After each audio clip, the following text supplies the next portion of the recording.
The ousted chairman of Nissan has fled Japan, where he was awaiting trial for financial crimes. Carlos Ghosn has fled house arrest in Tokyo. We want to turn to Carlos Ghosn's great escape. How on earth did Carlos Ghosn make his escape without a passport and while he was under house arrest?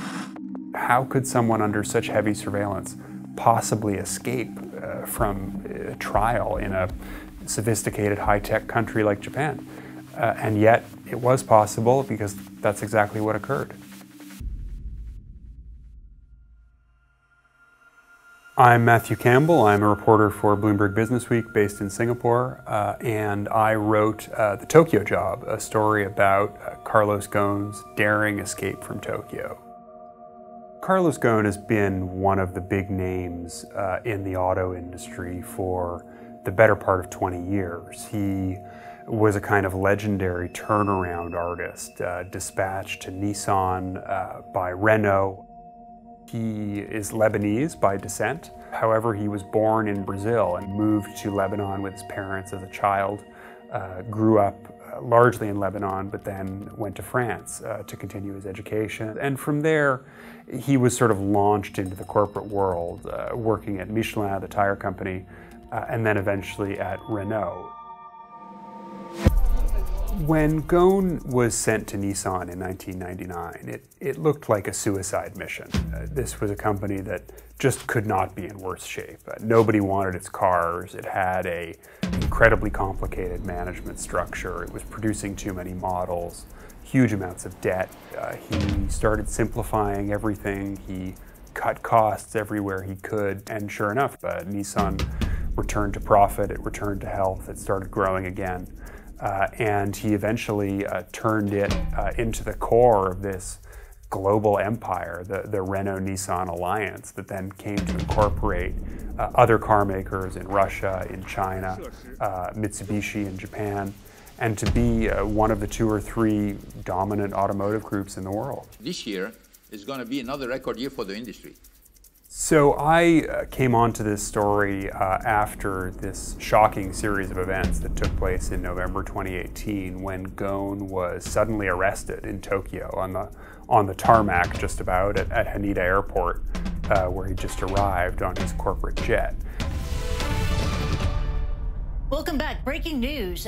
In the past few minutes, Nissan has revealed that its chairman has been arrested after allegations of serious misconduct.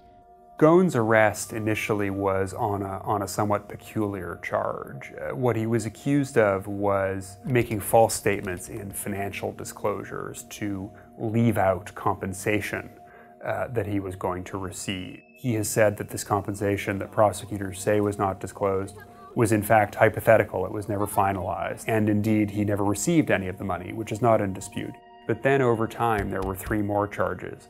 Another to do with compensation, and then 2 more that alleged he had misused Nissan's resources in dealings in the Middle East in ways that lined his own pocket or got him out of financial jams. On these 3rd and 4th charges, Ghosn, of course, denies wrongdoing, says he acted properly, and that the prosecutors are just making up allegations out of thin air.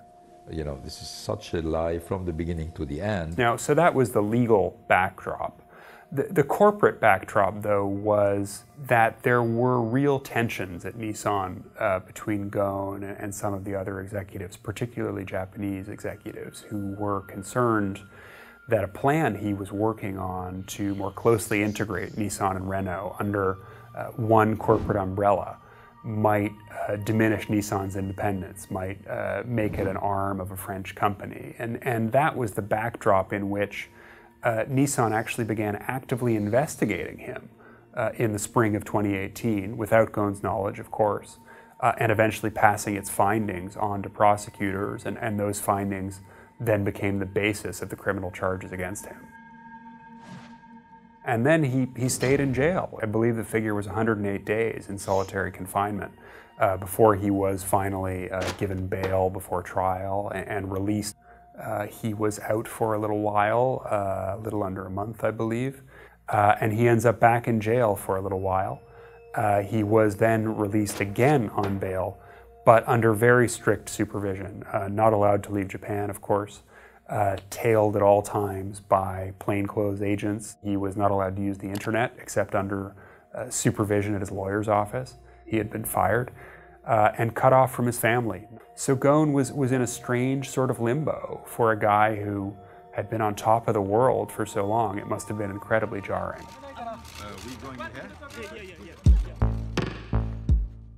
There's no question, it is very, very difficult to defend yourself in a Japanese court.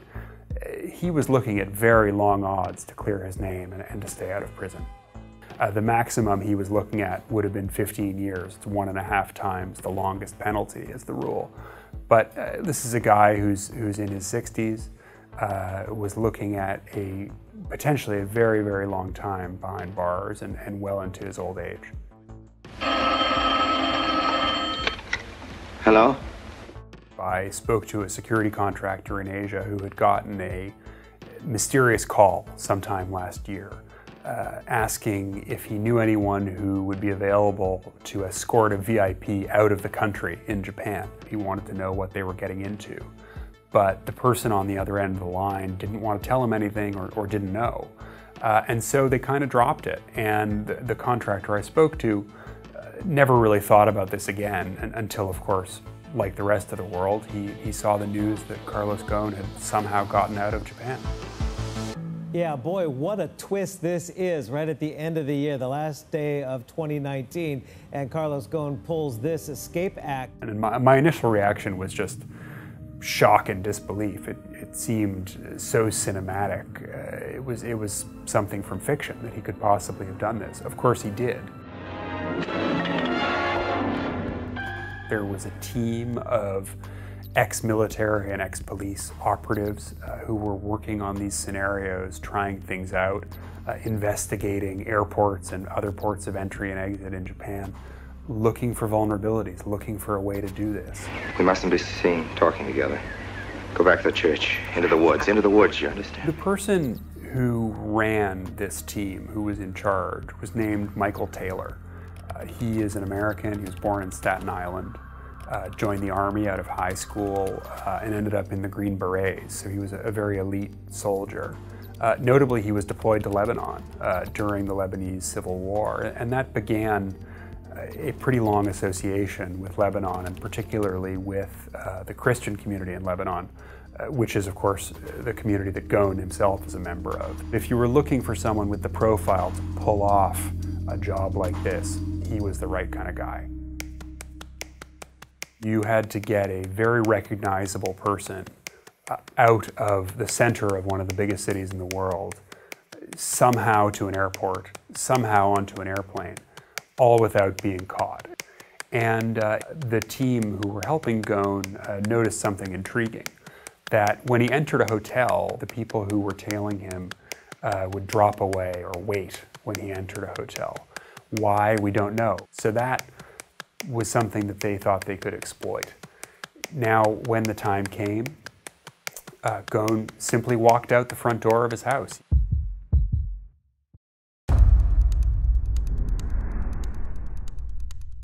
He was wearing a surgical mask, the kind you wear for germs or pollution. He then went to a big hotel, the Grand Hyatt in Roppongi, which has quite a few entrances and exits. It's quite a confusing place. And from there, he made his way to Shinagawa Station, one of the main rail hubs for Tokyo, and a very busy place where you could easily just blend into the crowd. After that, he was on a high-speed train to Osaka, Japan's second city. Even if he had been seen, that wouldn't in itself have been a huge problem. Ghosn was permitted to travel within Japan, and from there he went to Kansai Airport, the main international airport for Osaka. So Ghosn appears to have been loaded onto this plane in Osaka in a big box, the kind, if you've ever seen roadies setting up for a big concert.